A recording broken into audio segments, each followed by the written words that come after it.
We are back on Morning Line. Thanks for joining us on this Tuesday. Our guests, both from Vanderbilt, talking about black churches, white supremacist groups, all of this tied in, of course, with the tragedy of Charleston. With us this morning, sociologist Sandra Barnes, anthropologist Sophie Bjork. James, thank you both for coming on. Yes, and thank you. As you've shared your thoughts, which are so interesting, we've stimulated more calls. Let's take a few more of those that waited through the break, and we'll go to Joe. Hi, Joe. Good morning, Nick. Good morning, Joe. Just a couple of questions and comments. Everybody seems to go back to the Civil War on this racism and the Confederate flag, but if you check history very close, you'll find out that our founding fathers, which did the Declaration of Independence and the Constitution, were all slave owners themselves. Even Abraham Lincoln was a slave owner. So, you know, if you're going to comment on this stuff, I think you need to go back to the, go back to the get-go on it.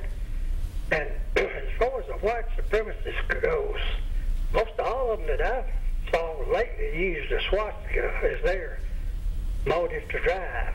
And this is in no way trying to diminish what happened at the church. This is a tragedy, and you got these nutcases everywhere.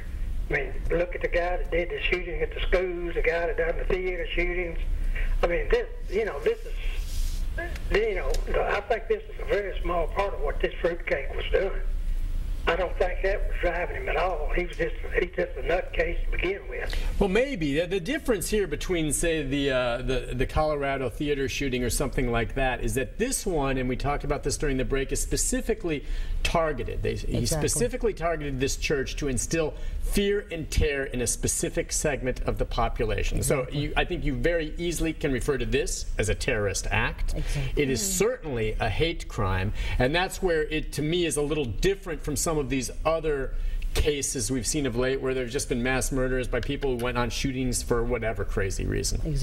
But I mean, this one, so no, and he mentions the swastika. That is another symbol sometimes they rattle around, correct? Would you put those, is the swastika next to the Confederate flag in your mind?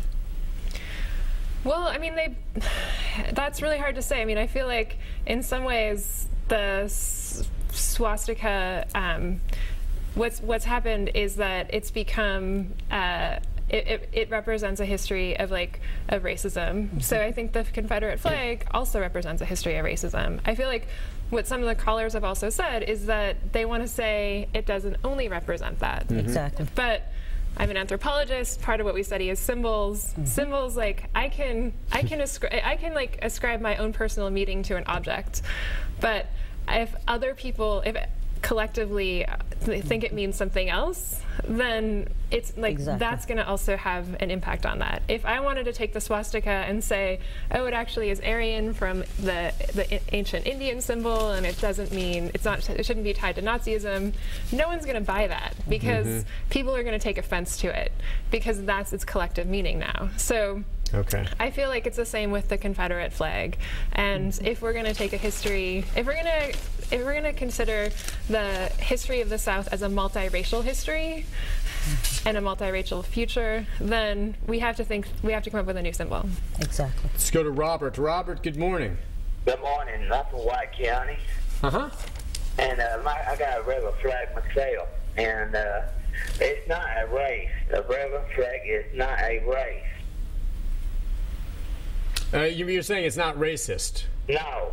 Okay, yeah. We have other callers that have said, I'm wondering, have you ever been down I-65 and seen the statue of Nathan Bedford Forrest with all those, flags around it at I-65 corridor? Now, that's on private property, and there's a movement now to try to get the state to put more trees up front to block it. Now, I see that, and I wonder, African Americans may be passing through the state, driving by, seeing that. By the way, the face of Nathan Bedford Forrest looks crazy on that horse anyway. But what do you think when you see that? Well, for me, it does represent a very problematic part of our past. Would that make you feel uncomfortable if you were passing through the state and you looked to your left and saw that? It would make me feel uncomfortable. It would also suggest that there are people there who embrace or espouse a part of and lift up. They're literally lifting up a part of history that is troubling for myself as well as my race of people, and so that's very troubling. Especially even though if it's private or if it's public, the flag, when I see it, it conjures up negativity, and I think that is.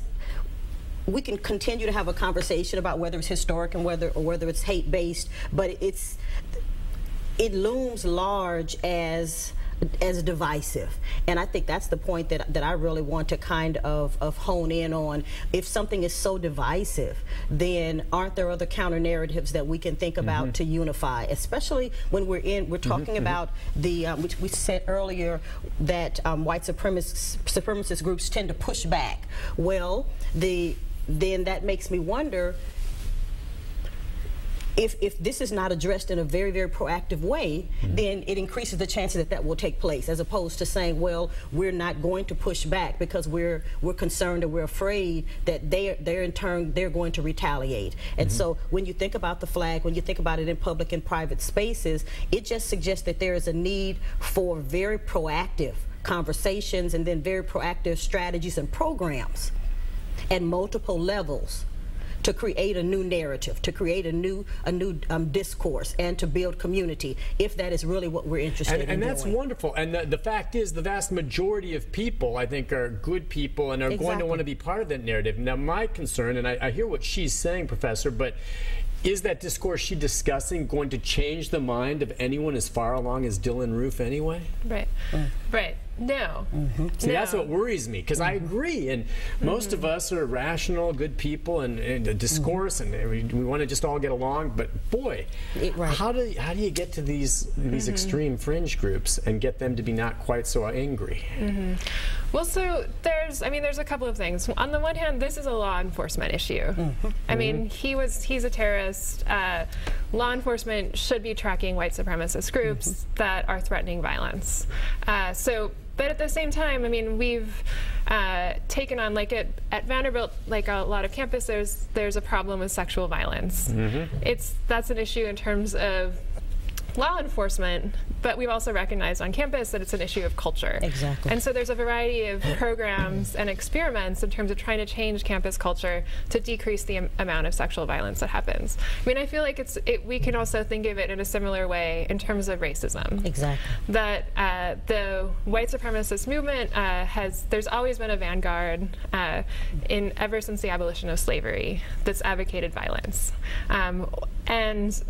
But it's also part of a continuum of broader white supremacy. And so I feel like what we can do collectively is just what Professor Barnes was talking about, is trying to create these conversations where we're creating kind of new histories, or we're coming up with a way to move forward as an interracial community. And it's a slow process. Right. And it's interesting that, I'm sorry, I didn't mean to interrupt. No, you go ahead. Yeah. That one of the things that we're doing in our department that's indicative of kind of innovation at Peabody College is, in terms of the undergrad experience, to find out how many classes are addressing issues of race, class, gender, and community and citizenship.